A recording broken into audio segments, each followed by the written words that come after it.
Esta es la historia acerca de un personaje llamado Juan Nicolás. Era propio de la selva y la Amazonía peruana. Era un tipo que se dedicaba al campo, al igual que su padre. Ambos trabajaban en la chacra, pero este decidió pasar una mañana con su familia, mientras el padre trabajaba. Después de haber bebido un par de copas del masato, trago propio de la selva peruana, este decide recoger al padre entre las 5 o 6 de la tarde. Al poco tiempo que está avanzando, logra encontrarse con un tipo, un señor de 30 y pico años, aparentemente de perfil bajo, que también estaba caminando. Este le ofrece llevar al camino o al paradero de su padre por una ruta más corta.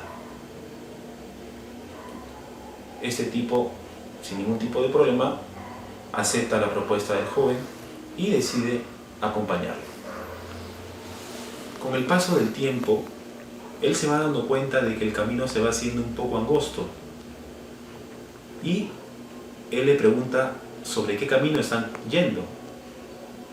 Él, el señor de 30 y pico años, exclama de que él ya iba a dejarlo y lógicamente iba a tomar su propio rumbo.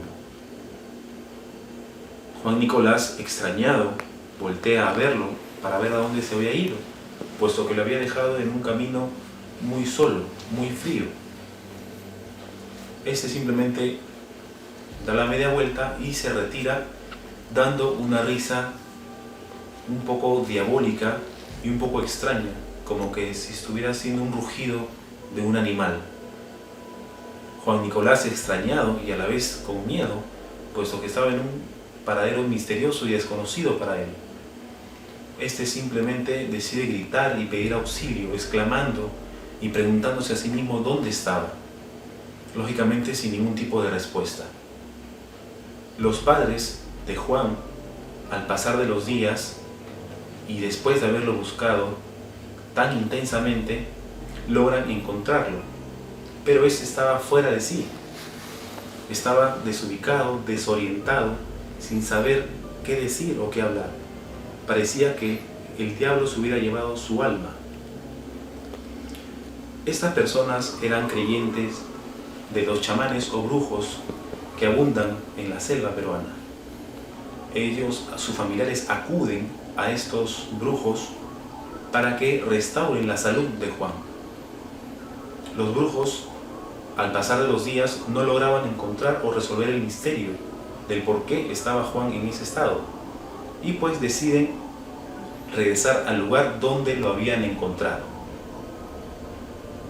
Ellos, con un tipo de rito y con un tipo de objetos que maniobraban, logran regresar en sí a Juan Nicolás.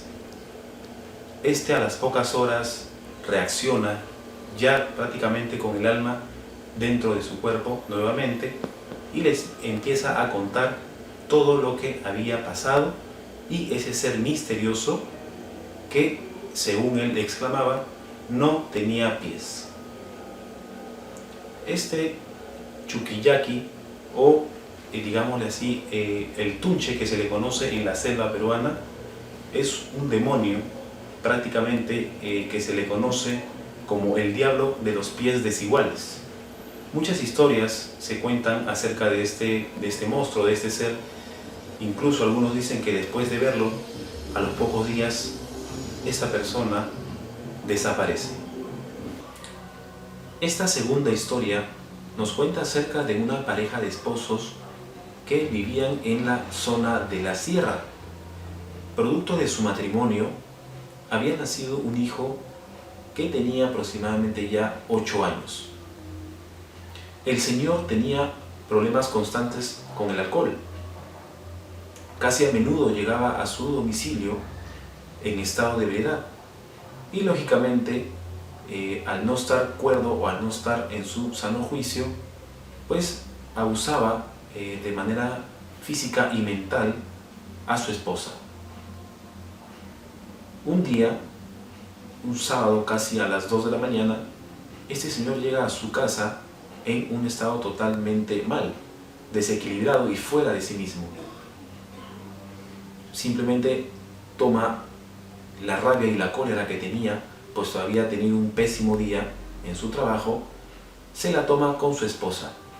Discuten acaloradamente y en un forcejeo, este logra darle un golpe y empujarla contra el filo de una vitrina, quedando así su esposa en un estado prácticamente semi-muerta.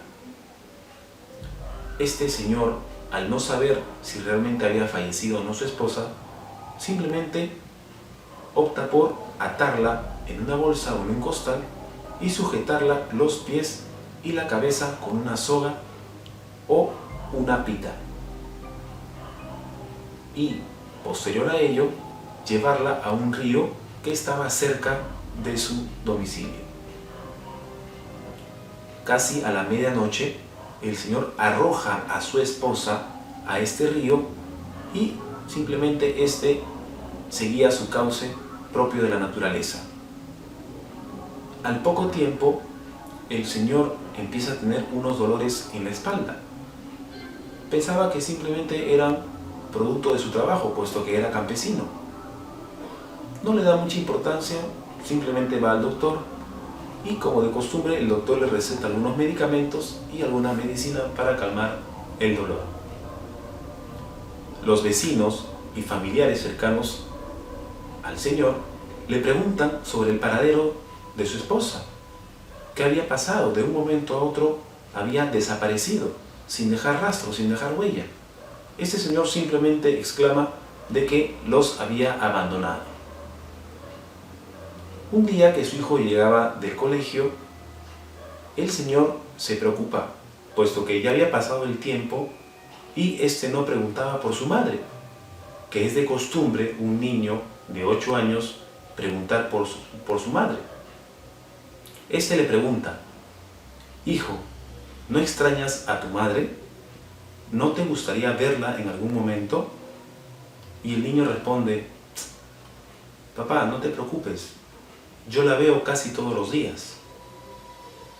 El padre, asustado, pensando que de repente el niño estaba alucinando, le responde: pero hijo, ¿cómo la vas a poder ver si tu madre no está aquí?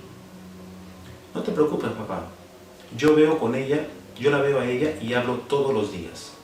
Y me dice que está bien y que me extraña mucho. Pero hay algo muy curioso de todo esto, papá, y quiero que me respondas. El Señor le responde: dime, hijo, ¿por qué mi madre está colgado sobre tu espalda?